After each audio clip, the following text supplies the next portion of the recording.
This morning I saw a tweet by a colleague and friend, Adam Imwar, the artistic director of Theater J, who said 20% of every artistic director in the country's time right now is being spent explaining to people why we can't just stream all our own productions online. And I connected to that because it's a question I've been getting a lot over the last few months. And there are a variety of answers to it, but really, when it comes down to it, the answer is that the unique work of theater, and I really do think it's one of the performing arts are unique this way, is that they are temporary. They exist only in the moment, and then they are gone forever. And that is true on multiple levels. It is true in that even the longest running show is a pretty limited show, and then it is gone, never to be seen again. But it is also very true in that the moment an actor has with an audience on any given night is never the same.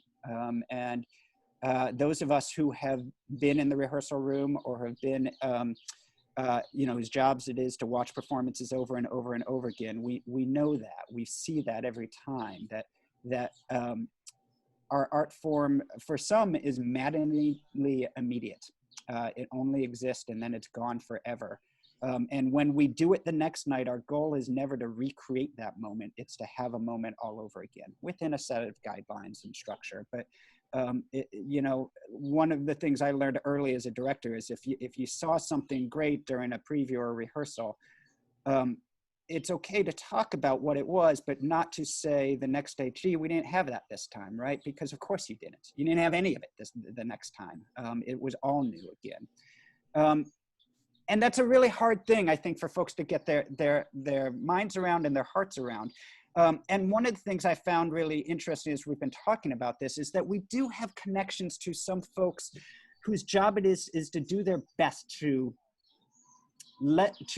record it in some way, to let it be known. We'll never experience it again, but there are things that we do that document it in our imaginations. And two of the folks are with us today.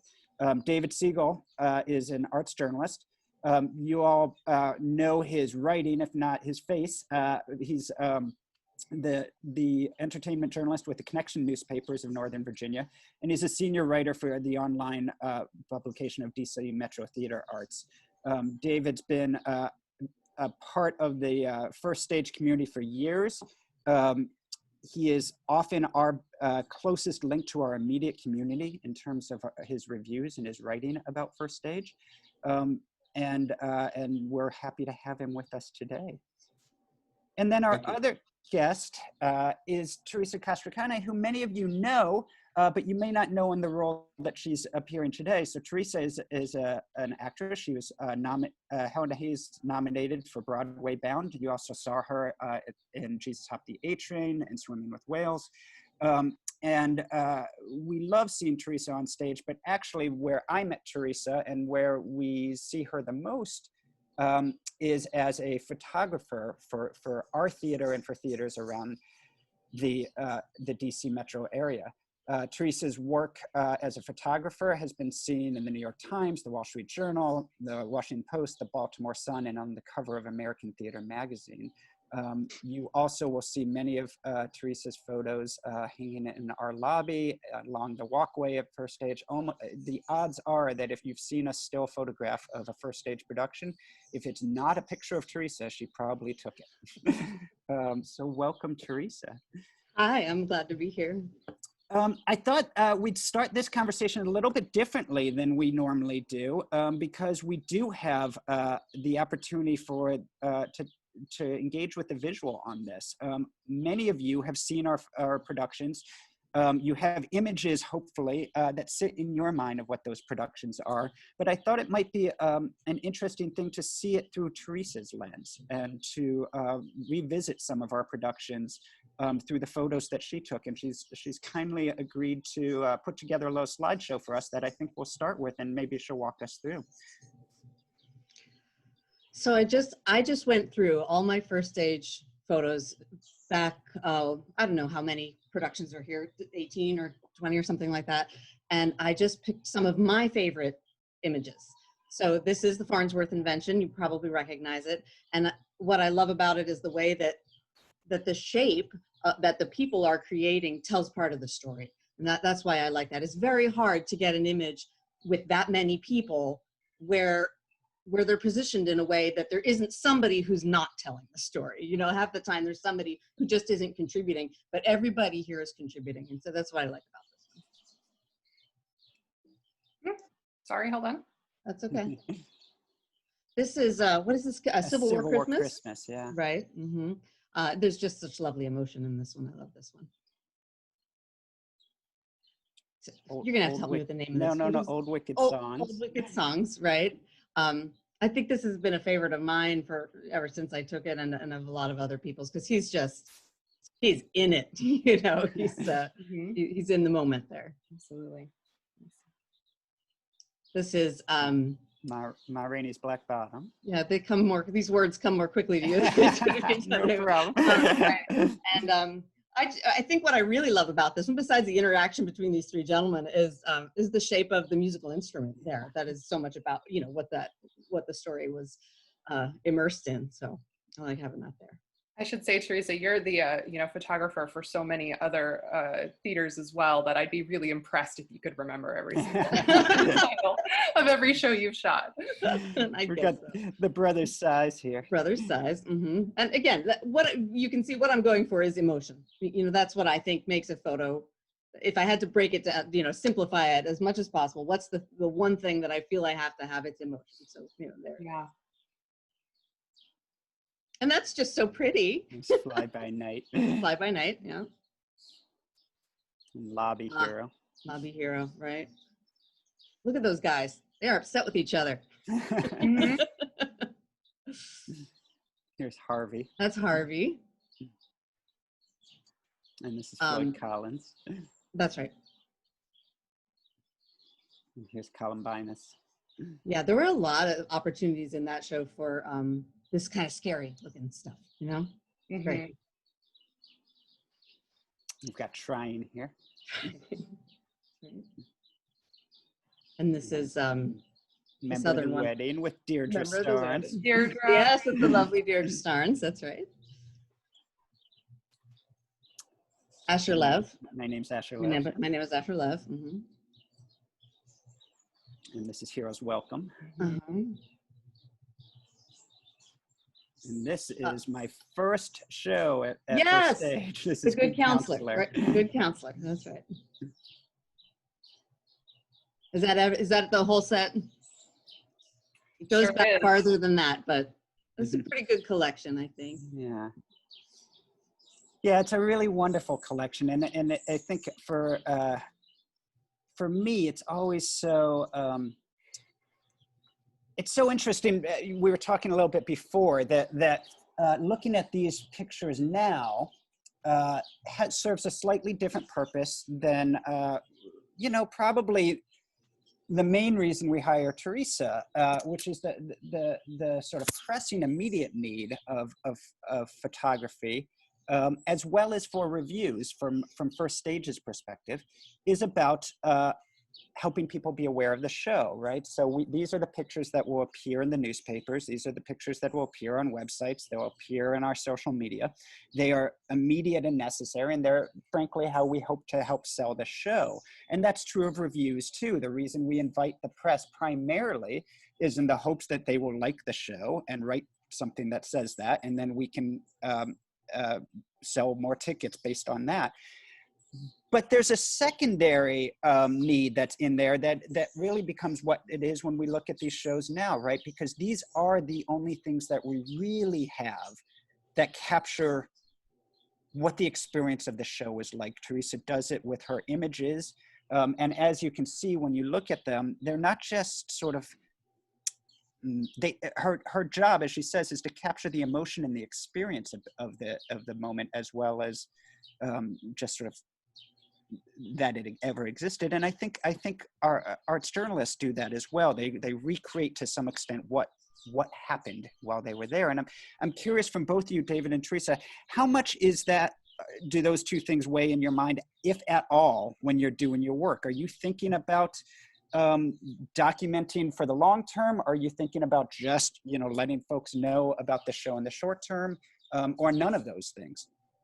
Let me start with something that may seem very mundane, but from my perspective is not. And a number of years ago, I was the marketing director for another theater company. So the photographer reported to me, so I understand the photographer role. Even before picking a picture, first stage, Emily and Teresa, they know I have a deadline. With the connection, I will see a show most likely on Saturday night. My review has to be into my editor by 5 to 6 p.m. on Sunday, so it can make the print edition. And depending on the photo I choose and the words I use, can even be online for the connection on a Tuesday. With DC Metro Theater Arts, I have 24 hours to deliver a review. So it's important that a theater provide me photos. And I can tell you that first stage is always one where the photos are there, and I don't have to ask. So that really makes my job less tense. I don't have to pester and say, where are they? When I write for The Connection, which is a Northern Virginia paper, and it's a general paper, not theater specific, I might have 450 words to say my opinion of whatever show I write. And then 2, maybe 3 photos. What I am trying to do, if I really find this show so into me, whatever it is, whether it's a comedy or drama, I want a photo that ends up on the front page of The Connection. That is my aim. So when I look at the dozen or so photos that Emily provides me from however many Teresa has taken, I am looking to see how those photos illuminate what I might be writing. Or in some cases, you sort of sleep on it, you wake up, you look at the photos, and that helps actually drive my first sentence or my headline. Because there's something about the drama or the intimacy or the emotion of the photo that just gets into me, and all of a sudden the words are there. So I love that. What's that? I love that. Oh, all true. And you can hear it is true.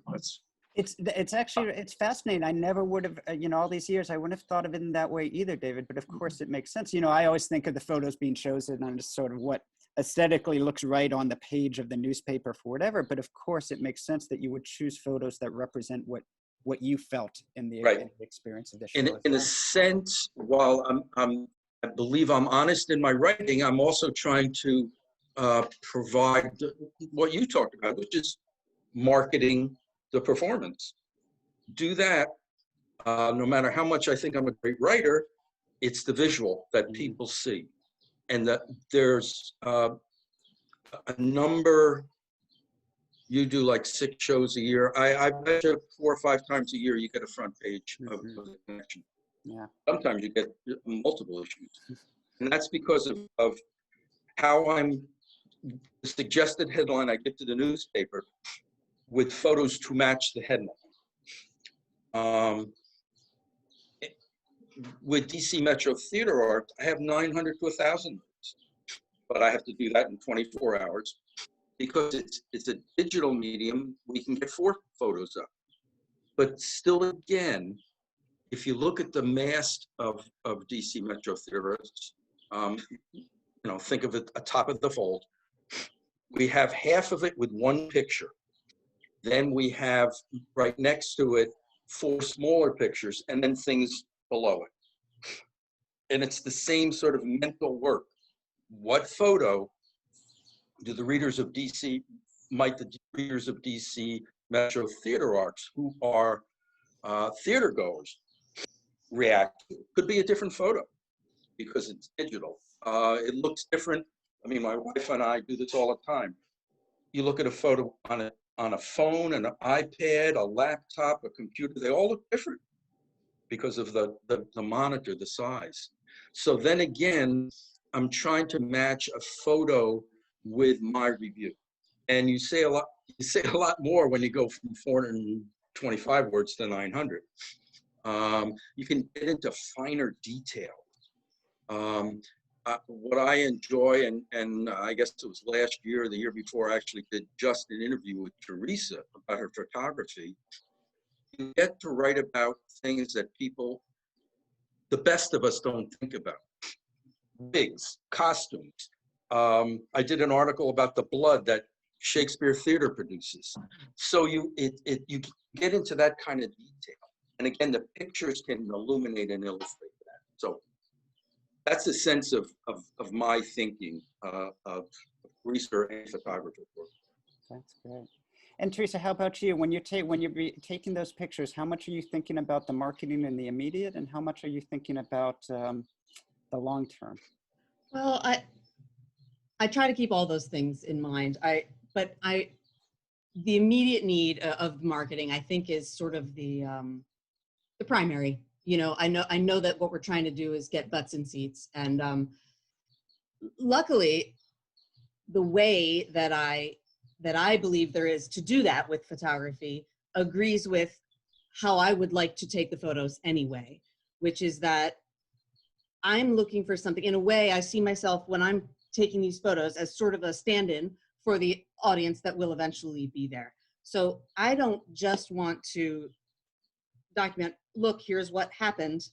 I want someone who looks at that image to feel something of what I felt when I took it. Mm. So it makes it change the way that I approach things. Let's say it's a very intimate play where the characters are, maybe it's a small cast and they're close to one another and it's private and whatever. I might prefer a more really tight shots because those feel more intimate, so that when the person looks at the image, they can feel that sense of intimacy.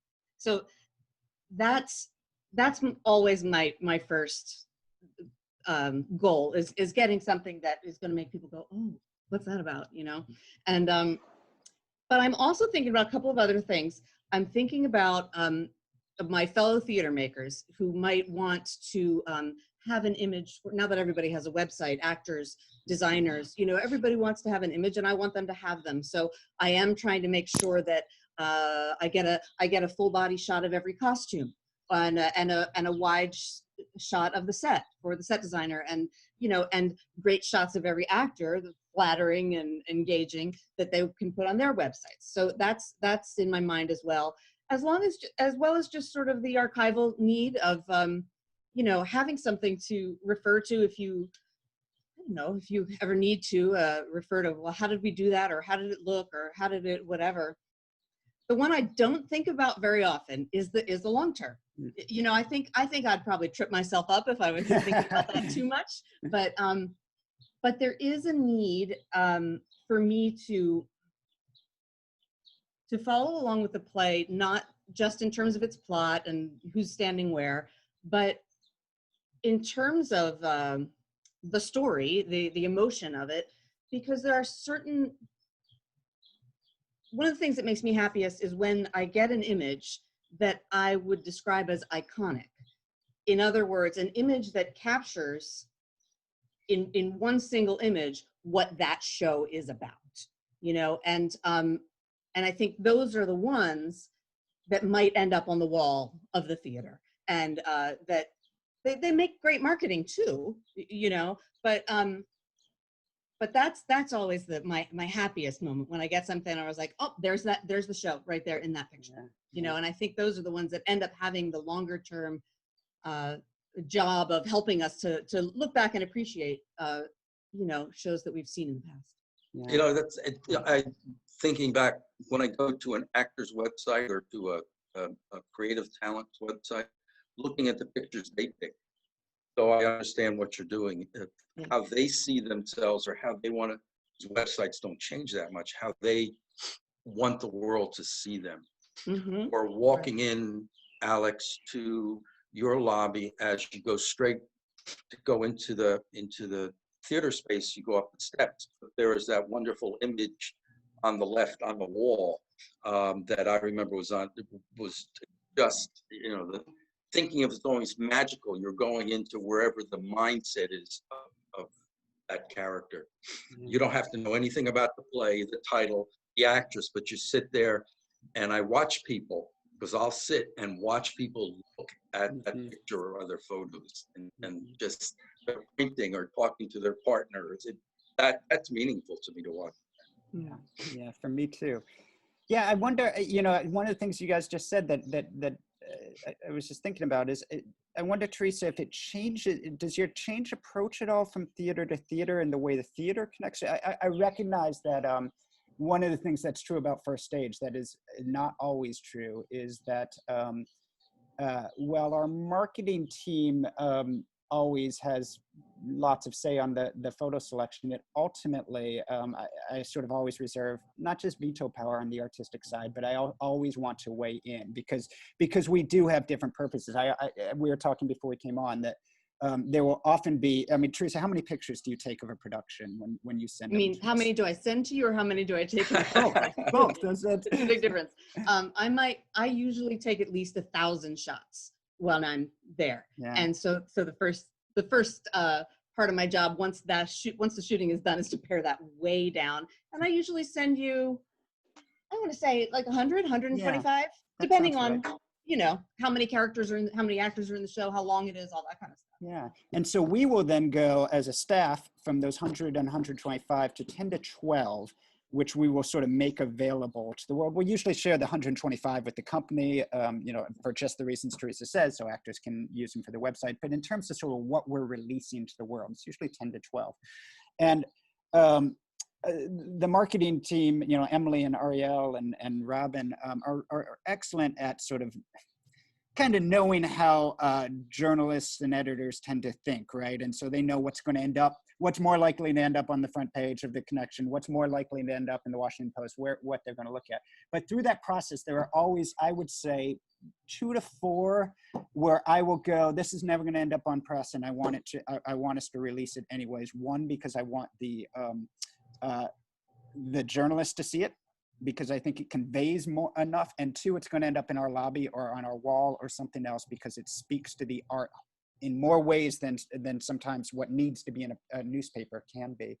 So I'm curious, Teresa, because I know you deal with a range of folks when you enter a theater, whether it's the marketing team or the artistic team or the freelance director who's there, and everybody may have a different sort of set of desires from you. How much does that change from theater to theater? Well, I think there's you know, in the Venn diagram, there's a pretty big overlap of what each theater needs. And I think it's because of my, you know, lifelong engagement with theater as both an actor and a photographer that it's natural for me to understand what are the high points of this story, what are the climaxes, what are the whatever. But I think what I'm thinking about really, I don't get a lot of input before I begin, neither from you or from most theaters, especially once they've worked with me once or twice. That, you know, sometimes there will be a director there who will say, hey, there's this great moment here and there's a great moment there. I actually don't really feel like it's necessary for me. Like if you guys have done a good job of telling the story, I'm following that story like it's my food, you know what I mean? So if you are doing a good job of telling the story, I'm going to be there. I'm going to be there for it. I do ask people to tell me if there's something that happens very suddenly, like that I'm so fast that I might miss it, that kind of thing. But what I am thinking about is I really do love to know the character of a theater company more as a whole, of their history, what their style, their, you know, what things are important to them in what they present, because that does make a difference in how I approach things. You know, like when I shoot for Taffety Punk, that always works in a tiny black box down on Capitol Hill. You know, they're known for their punk aesthetic and going out on a limb and doing things differently. And I will shoot differently for them than I'll shoot for, say, Everyman. You know, where there's more of a proscenium and it's a big space and they, you know, do a lot of classics and things like that. So that is definitely on my mind, the personality of each theater when I'm shooting. Yeah, I have to say, just for folks that to share a little bit about the process generally, at least for us, and I think at most places, Teresa comes in at this really precarious part of the process, right? It's usually in a tech rehearsal or a preview. So right when you're putting the show together, but you don't know what works and what doesn't yet. And it's always a funny thing, you know, for our guest directors, there's always this like sort of, oh, the photographer is coming, and this sort of freak out that happens because, oh my God, somebody's going to see my work and I'm not sure I'm ready for anybody to see it yet. And I will say there's always a little bit of an exhale when they see it's Teresa and they go, oh, okay, you'll make it look good. But I love that. likewise, I mean, in full disclosure, Teresa is a dear, close personal friend at all times, except when I see her walk in when I'm directing a show. And I just, I feel like she must really love me to put up with me beyond that, because it's just like the most horrifying thought of, oh my God, here's Teresa taking picture of our shows now at the most precarious. And so just for the record, Alex is always the sweetest man, even at the most stressful parts of rehearsal. I speak from experience. For the listeners, I think when Teresa said 1,000, I'm sure people's eyebrows went up. I've been here so long, I'm at least 35. When I started doing this kind of work in the late 80s for one theater company and then later for the American Century, there was no digital. Mm-hmm. You had a regular camera. You hired photographers with a black room who could deliver overnight, and money was involved. I'm not going to suggest money's not involved, but with digital, my wife's a photographer, 1,000 images is the same price as one image. When we did print, I had a budget, and I had to deal with, do I use black and white or color? How big do I want them? And you'll love this. I had to hand deliver those photos to the Washington Post downtown. I had to drive to New York Avenue to deliver them to the Washington Times. Wow. That was the process. And luckily I had a job where they looked the other way when lunch took longer to drive these things. So the digital world, even what you can manipulate, your post-production is so marvelous, because I'm aware of what you're able to do. Manipulate is not a bad term, it's post-production, how you can futz with things. Sure. So, and sometimes you need to, you know, theater, although it may seem quite bright to the viewer, it's actually a very dark environment for shooting photographs. Right. So there is often a lot that I do afterwards that I wouldn't present the photo without doing some manipulation of it to make it, you know, or because you're an actor, or you have a sense of what it means to have somebody shoot you because you can't hide. And as for the directors, remember working with directors, no director was ever ready for you to come in to take a photo.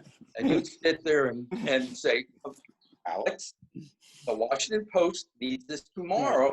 Yes, I know you're not ready. How about if we block something for you so it's not the real production? You set it up. And then the director would say, but that's not honest. And I said, we're not dealing with honesty here. Get the freaking picture. Don't make it close. I've been on these sides. Those are the things that I remember from long ago. It doesn't sound like much has changed. Well, one of the things that... Oh, go ahead, Teresa. Well, just one of the things that has become second nature for me that the director is probably not thinking about is that I know that if, let's say you guys have to come make a full stop in the middle of the rehearsal and fix something, that doesn't matter to me one bit, not one bit. You know what I mean? I'm just not going to photograph that part. You know what I mean? And you guys are going to pick it up and go on, and I'll come with you. So there's a lot that, you know, if there's a tag still on somebody's costume, I don't care. I'll pop that out in Photoshop later. You know, there's a lot that doesn't matter as long as the actors are able to be emotionally present and the set is done. You know, then I'm pretty good to go. I have to tease because, Teresa, your statement, I'll fix it later. We did a show called Andersonville Trouble, and we did it at Gunston Theater 2 Black Box. They were renovating the space. So believe it or not, the school was mostly like closed, and it was weird to even get into the space. So there was this beautiful photo that my guy took, and his real life job, he was a forensic photographer for the FBI. So the picture was beautiful, and I was stuck because I looked, and in the corner was an outlet. box, which wouldn't have been there in 1860. And there was no Photoshop. And I was like, okie dokie. So good thing for Photoshop, right? Right. No, I do things like that frequently. Exit signs. I'll take out exit signs. You know, don't show the fire marshal that picture. You know, Mhm. but I do have a little quick story of my favorite thing that I ever fixed in post, which was for at first stage, noise is off. You know, which is this raucous farce, this is comedy. And I had this one shot that I was in love with. There was literally 6 people on the stage, just spread across the stage, and they had all, I don't know what they were doing, they all jumped up in the air. And I had one shot where everybody's feet were off the ground at the same time and expressions on their faces and whatever was going on. I was like, this is awesome, this is great. Well, Dylan, whose last name won't come to me in this Morrison, moment. I think. Dylan Morrison, right? His fly was down. Oh, no. And he was in the center of the thing and his fly was down. And I was like, I'm definitely taking the time to fix that. God love him. Great. Live theater. This is what I say. It's never the same each time out. Great secret. Yep. I want to ask one more question, and then I'll open it up to the group here. And this one's really for you, David, and it's about the nature of the way arts journalism is evolving. And all of journalism, of course, is evolving. And even in my lifetime, working in theater, it's so drastically different in terms of both the amount of space that arts coverage gets, but just the way theater specifically is covered. And I wonder if you might speak to the ways that you see it changing, but I'm actually very curious too about where you see the field changing moving forward. What do you think arts journalism will look like, 10 or 15 years out versus the way it looks now or the way it looked 10 or 15 years ago? I think as arts journalism changes, certainly recent events with Black Lives Matter and the BOPOC issues, where journalists who look like me won't be the only journalists covering theater or covering the performing arts, so that new eyes, diverse eyes will see productions. We all come with our own history, and I have a background. So when I see a production, in a sense, I do my best to wipe away my own background and see and write about what I am seeing at that very moment. I love to review shows I know nothing about. I don't come in with that doesn't mean I don't love Shakespeare. It's just, it's a different way of seeing a show. With Shakespeare, you basically know the plot, you know the words. With something that you've never heard, seen before by a new playwright, I'm leaning forward the minute I get up the stairs in your space. I think also I'll be kind to the audience. I'm certainly a boomer. Our generation will be not writing as much. And there's going to be a whole new generation coming in who have different ways of writing, or how to present. It may be in some ways more advocated, rather than what we're now taught to be a bit more neutral and explain what you see and hear and explain it. Cultural issues will abound. I mean, clearly, when I look at the DMV, when I came here and worked what is now called Metro Stage, was American Showcase. It was the first professional equity house in Northern Virginia. So this was 86, 87. We were one of the first 12 theaters to form Helen Hayes. So there was one in Northern Virginia, there was Roundhouse only, and then the rest were in DC. And other than an arena, these are all tiny little places. And now you have 80 members of Theater Washington with a much greater span of what will be produced. And we need journalists who can see and take in a wider gamut of productions.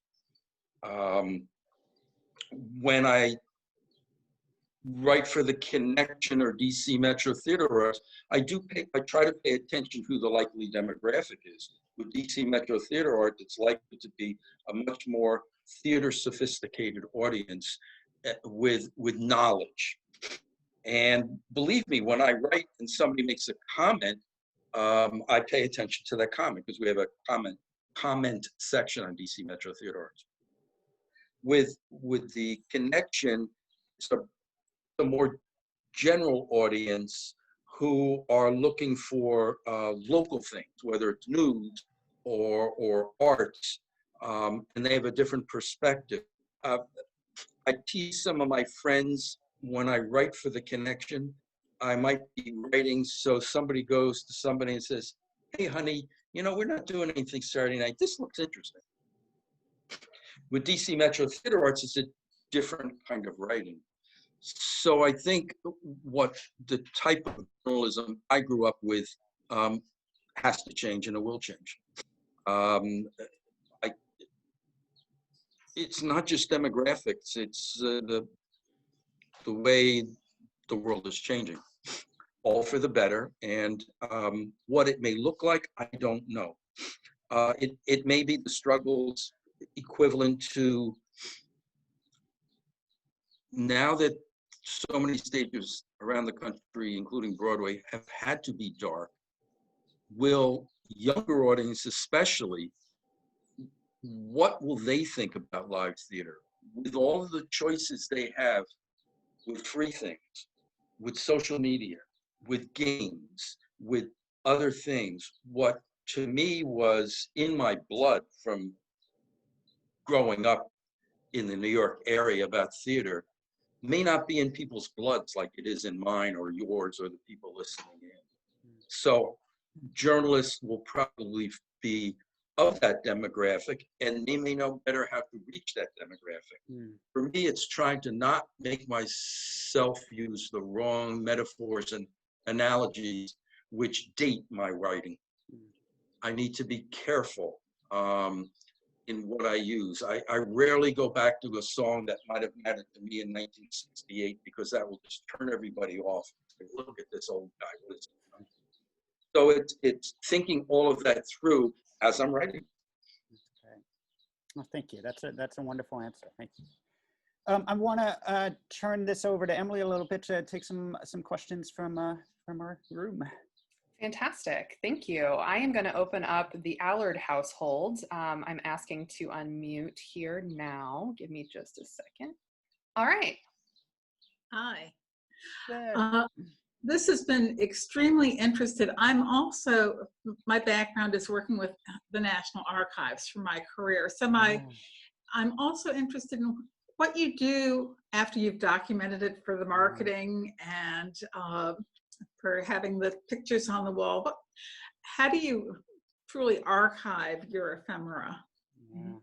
This is a great question, and actually one that we are a little bit wrestling with now at First Stage, because we've been a very young company for most of our time, and to be honest, when you're very young, you don't think about it, much like in your personal life. You don't think about this stuff much, right? Whatever, you just go on to and there's always a next thing, and you're going on to the next thing.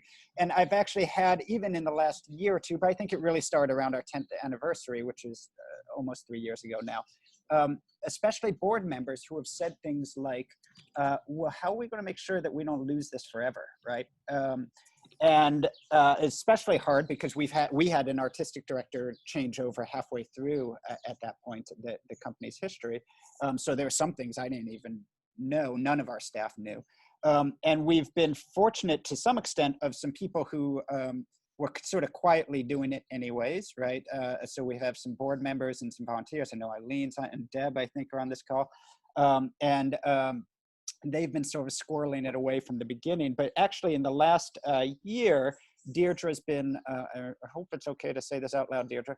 Deirdre's been working a little bit on starting to get all of those things into a place, and both so we have it, but also to create some opportunities for folks to see it in a way. And I think, we're talking about I don't want to say documentary, that sounds a little more ambitious than we're talking, but some sort of film that captures our history and puts this all there. One of the great things at my time at First Stage versus when I began my career is that a lot gets kept digitally. So we are able, you know, my old career was always like, we had these terrible, up in the fly loft, we had my old theater, not my old career. We had this fly loft full of like pieces of paper. And now we're able to scan those all in and keep them that way. Emily is mostly our czar of making sure we have those things. Mm-hmm. But it is a question we wrestle with, and Betsy Benson, who's been one of our board members who really led the charge on this, said to me that she was on the board of a company in Wisconsin when she lived there, that I'm making up the number, but somewhere around their 50th or 60th anniversary, realized they just didn't have the first half of their history anywhere. And she said, I don't want to see this happen to First Stage in 40 years. But it's been a question that's relatively new to us, to be honest. We were sort of a young company that just kept going and didn't think about what just happened. And now we're trying to go back and think about it in different ways. I will also say the magic of websites that way too. One of the conversations we've had that way is not just to have it all in one place, but the ability to share it. And we're starting to look at the ability to do that through a website overhaul. I feel like part of being in this business is always talking about your new website overhaul, but that's one of the ways that we do it. I also feel very lucky to have folks like Teresa, who I know if I really get stuck have amazing files as well.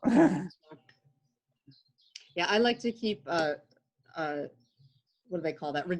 Redundancy. Thank God it's all digital, right? I actually have images in most of my images going back now 15 or 16 years. I have most of them in 3 places. Some just 2, but I don't get rid of anything. One day maybe I'll have to, but so far so good. You never know when you might need something, you know? Right. Yeah. All right. I am going to open up Kathy. All right, Kathy. Okay. Hey, I smiled when Teresa talked about the number of pictures because my background is with National Geographic, and 1,000 pictures would have been a take for a day, even when film was used. So I have always been in awe of the picture editors that I worked with, because I just can't imagine getting my head around 30,000 pictures in a month. But my question is for David. I'd like to know how he feels if he has to give a highly critical review to a theater he loves. And I wonder how often that happens. Do you struggle with it? Yes, I struggle with it. I struggle on a number of levels. I've been here for decades, so there's so many people I personally know. And I know whether the performance is brilliant or less than brilliant, they have given their hearts, no matter what part of the production. It's never easy to do that. It wouldn't come as a surprise probably to Emily or Alex that some things I use different adjectives than others. You know, not everything is brilliant, not everything is you have to see this. So it's trying to write with nuance. I will tease because someone once who read me regularly called me and said he noticed something. When I sort of didn't like something, I would lead with maybe the mundane. I'm teasing here. The shoes were really nice. But I'm not here to be snarky because I know how hard people work. So I can usually find plenty to write about to give kudos to everybody associated with the show.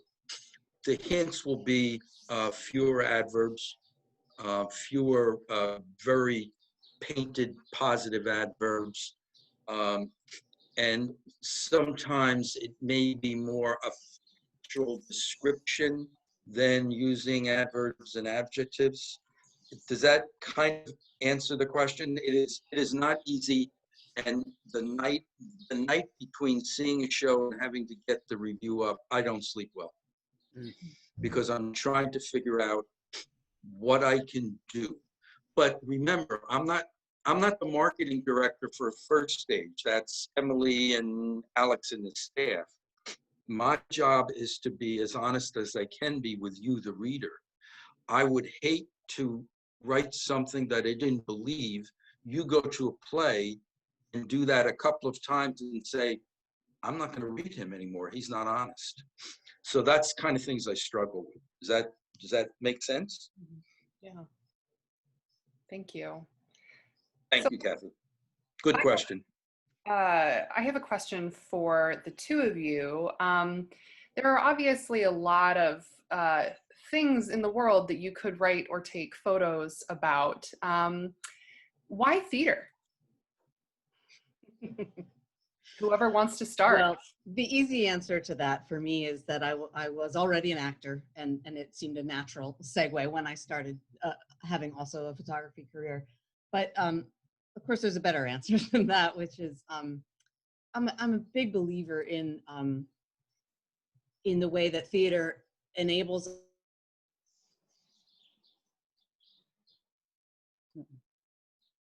We lost Teresa there. Why don't we pose that question to you, David? Well, hopefully we get to oh, understand that. Oh, did I freeze? we lost you for a moment. Yeah, I'm unstable. My internet connection. I was just saying, I'm a big believer in the way that theater can show us that we share emotions with other humans. You know, that enables us to see something from the point of view of a person who is unlike us. And I think it's part of how we begin to understand ourselves and understand the people around us and understand the world at large. And I think it's that kind of understanding that helps us bridge the difficult kind of social situations we find ourselves in now. And so when, you know, my enthusiasm for theater can wax and wane on a personal level, but that's what I always come back to, that I think as human beings at our essence, we're feeling beings. And that's what theater provides is a way to know yourself through how you feel when you watch a play and how you feel about another character, how you feel about another person. And I think that kind of understanding of oneself and other people is essential to our getting along and making this a good world. So that's why I'm there. Amazing. For me, it's theater can be so wonderfully subversive. When you think of classic Broadway, which I'm familiar with a lot from my parents, because we lived in a town not far from New York City. I mean, songs that were in South Pacific or The King and I, Hammerstein or Oklahoma, there were all these one or two songs that were just totally subversive. You have to be carefully taught. You know, things that people may not have thought about in any way, saying, oh, that's a pretty song. Or the New York Times wouldn't write about it, but you just sat there and said, my God, such a political statement to make in the beauty of a musical that may wash over people and they won't pay attention, but you just read the lyrics or see it. So I'm a very political animal. So theater has been my outside life from the politics I worked in for many decades. So that was part of it. Listening to my parents, remember they saw Jamaica on Broadway, mid-50s, and coming back and talking about it. Now that may seem like nothing now, but that starred African Americans on the Broadway stage in the mid-50s.